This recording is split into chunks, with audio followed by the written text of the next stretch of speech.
Curiosity is dangerous when fear starts feeling like a challenge. That evening, Daniel stood in front of the door again. He noticed something strange. The lock was still there, but the scratches around it had become deeper. And there was something else, a thin line of darkness beneath the door. Daniel crouched down. He expected to see the floor inside. Instead, he saw movement. Something passed slowly across the gap. Daniel jumped backward. His heart began pounding. Then the whisper came, not from behind the door, from directly behind him. "Don't open it." Daniel spun around. The hallway was empty. He checked every room. Nothing. He returned to the door. The whisper came again, this time from behind the wood. Too late. Daniel stared at the lock. Then very slowly, the lock began turning by itself.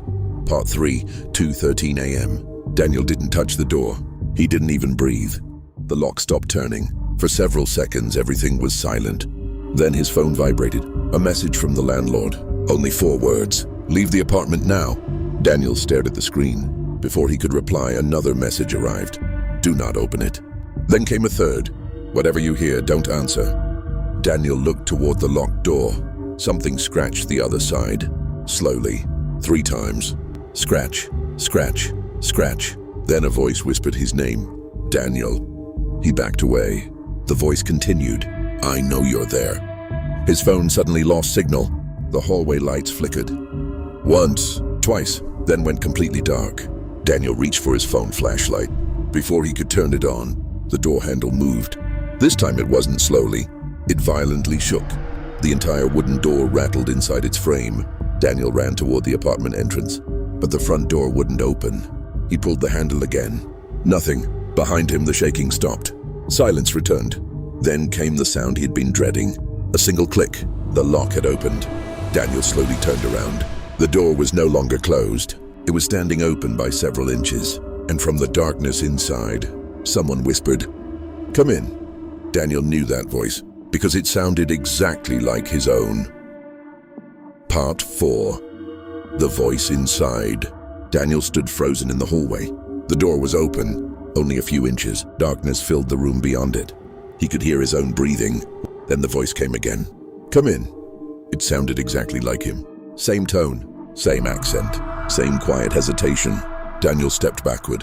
"No." The voice inside repeated the word. "No." Daniel's blood ran cold. It wasn't just copying his voice. It was copying everything he said. He grabbed a heavy lamp from the table and moved toward the apartment entrance again. The front door was still locked. He pulled it. Nothing. Then something inside the hidden room whispered, "You can't leave yet." Daniel turned. The door had opened wider. He could finally see inside. There was almost nothing in the room. Just an old wooden chair, a small table, and a mirror hanging on the far wall. Daniel stared at the mirror. His reflection was standing there, but Daniel wasn't. His reflection slowly raised one hand. Daniel didn't move. The reflection placed its finger against its lips. Then it smiled. Daniel dropped the lamp. The room went completely silent, and suddenly, the reflection disappeared. Part 5. The photograph. Daniel ran into the kitchen and found a small window that opened onto the fire escape. He forced it open and climbed outside. He didn't care about the cold. He didn't care about the darkness. He just wanted to get away from that apartment. He reached the street and immediately called the police. While waiting, he called his landlord again. This time, the landlord answered. Daniel shouted, "What is inside that room?" The landlord stayed silent. Then he finally said, "You opened it." Daniel looked back at the building. His apartment window was dark. "Yes," he whispered. The landlord sighed. That room was sealed after a tenant disappeared. Daniel asked when. The landlord gave him a date. It was 23 years earlier. Daniel felt something was wrong. "What's the tenant's name?" Another silence. Then the landlord said, "Daniel Carter." Daniel stopped breathing. That was his name. He thought the landlord had made a mistake. Then the landlord continued. "Same name, same apartment." Daniel looked toward his building again. The police arrived moments later. Officers searched the apartment. They found nothing unusual. No hidden room, no mirror, no chair, no evidence that anyone had been inside. But one officer found something beneath the floorboards near the hallway. An old photograph. It showed a man standing inside the apartment. The picture was dated 23 years earlier. The man looked exactly like Daniel. Same face, same clothes, even the same small scar above his eyebrow. On the back of the photograph were 4 handwritten words.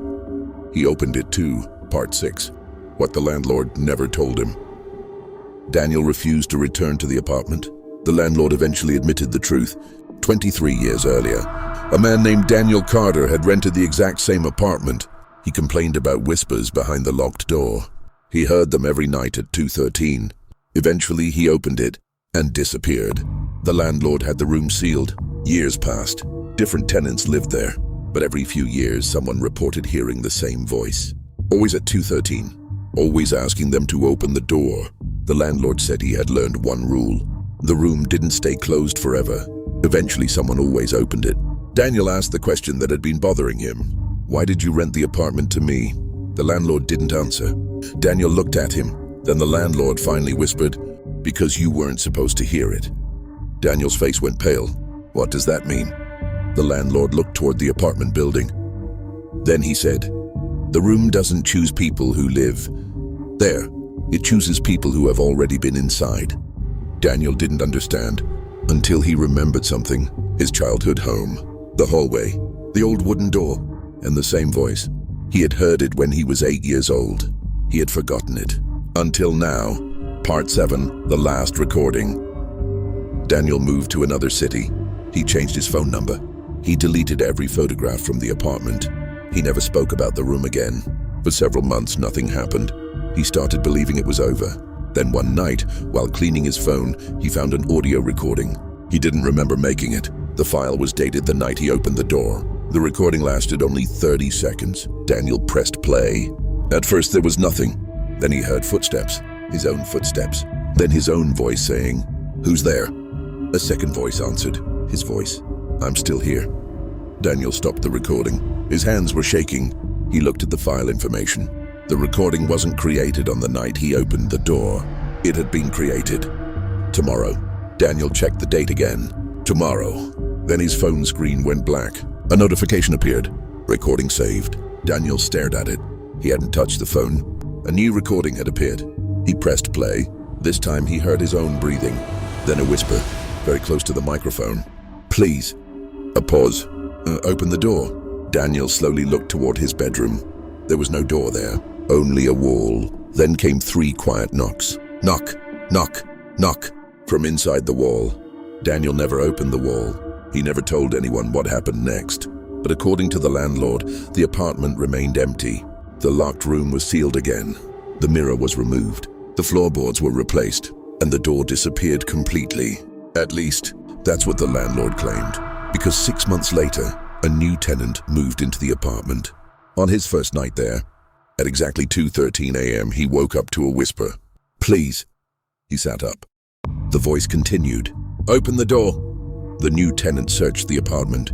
There was no locked room, no strange hallway, no hidden entrance, nothing. Then he noticed something. A small wooden door had appeared inside the bedroom wall. It wasn't there when he went to sleep, and beneath it, someone had scratched 4 words into the floor. He opened it too. The tenant reached for the handle, but before he could touch it, his phone rang. It was an unknown number. He answered. For several seconds, there was only silence. Then a man's voice whispered, Don't open it. The tenant asked, Who is this? The voice answered, My name is Daniel. A long pause followed. Then Daniel whispered one final sentence. I opened it 23 years ago. The call ended, and from behind the little wooden door, someone began laughing. Not loudly, not violently, just quietly, like someone who had been waiting a very long time. And then the door handle began to turn. The end.